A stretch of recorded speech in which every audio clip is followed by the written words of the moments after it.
market was alive that morning, filled with the voices of traders calling out their prices and the sound of bargaining customers.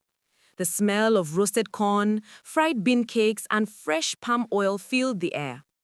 Among all the traders, one man stood out, Okoro, the wealthiest trader in the market. His stall was bigger than the others, his goods shinier, and his voice louder. People whispered his name with both fear and envy. But behind his wealth was a secret. Okoro had grown rich, not by hard work alone, but by cheating the poor who came to him.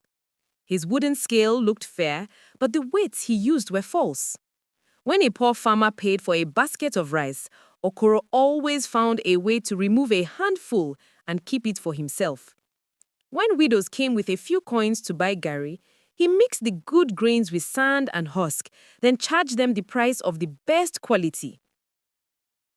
The villagers noticed. They murmured, but they were powerless because Okoro had taken control of the market.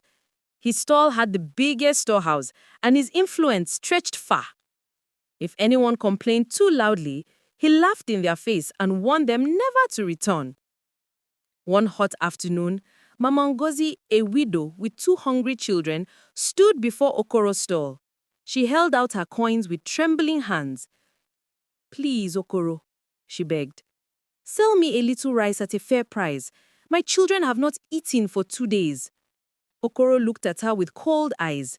He scooped rice into a tin, shook it twice to reduce the amount, then poured it into her sack. "Take it or leave it. If you cannot afford it, go and beg in the streets." Tears filled Mama Ngozi's eyes, but she took the sack anyway.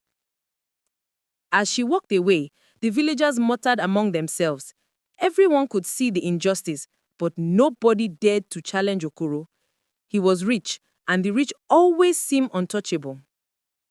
Days turned into weeks, and Okoro's wealth continued to grow. He bought a large house at the edge of the village, painted it in bright colors, and surrounded it with a tall fence. His children wore new clothes, while other children in the village wore rags. His wife wore gold bangles, and his servants carried baskets of meat, yams, and palm oil into the compound every morning. At night, Okoro would sit in his wide chair, smiling as he counted his profits. "Fools," he would say to himself. "They cry, but they still come to me. I will never lack." But fate has a way of humbling even the proud. One night, while the villagers slept, a strange wind blew across the town. The moon was hidden behind thick clouds, and the market lay in deep silence.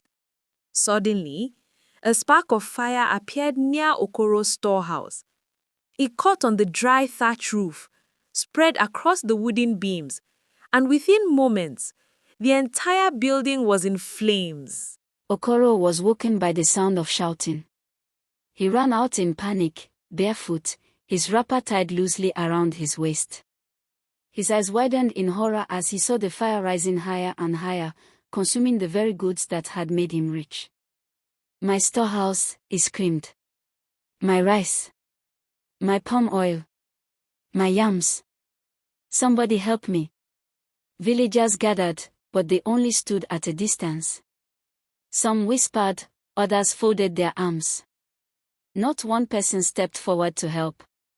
The same people Okoro had cheated now watched silently as fire devoured his riches. Okoro tried to rush into the flames, but the heat forced him back.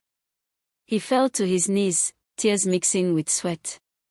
For the first time, he realized that all his greed could not save him from this disaster.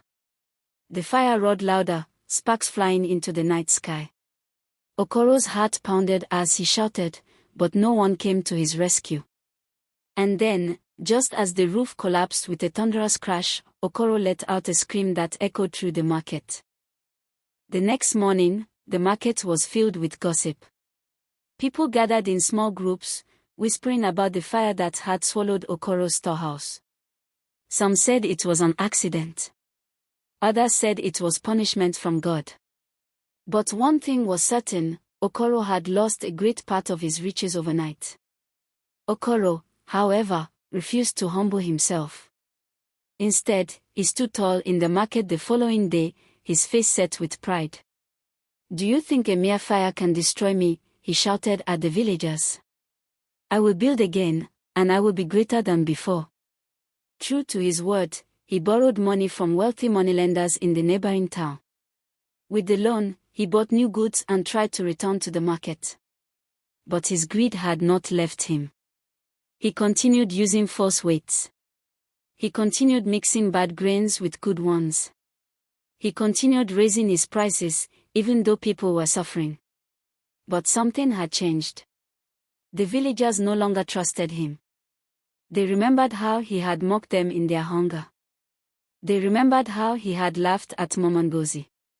Slowly, they began to carry their little money to smaller traders in other markets, even if it meant walking a long distance. Day by day, Okoro's stall became emptier. The goods he had borrowed money to buy remained unsold.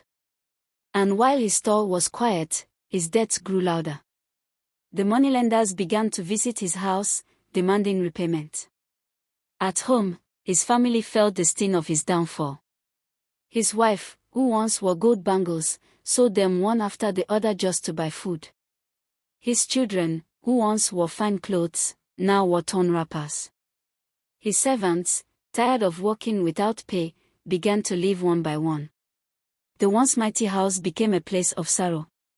One night, Okoro sat on his white chair, the same chair where he had once counted his riches. But this time, there were no coins on the table before him. Instead, there was silence, broken only by the coughing of his sick child in the next room. His wife stood by the door, her eyes filled with bitterness. "Okoro," she said coldly, "you filled our house with wealth but emptied it of peace. Look around you. What is left now?" Okoro buried his face in his hands. He had no answer. Days later, in desperation, Okoro tried to do what he had never done before. He went to the villagers with gifts of money, hoping to buy their forgiveness. He approached Momangozi, handing her a small bag of coins. "Take this," he said softly. "Forget the past. Let us be friends again."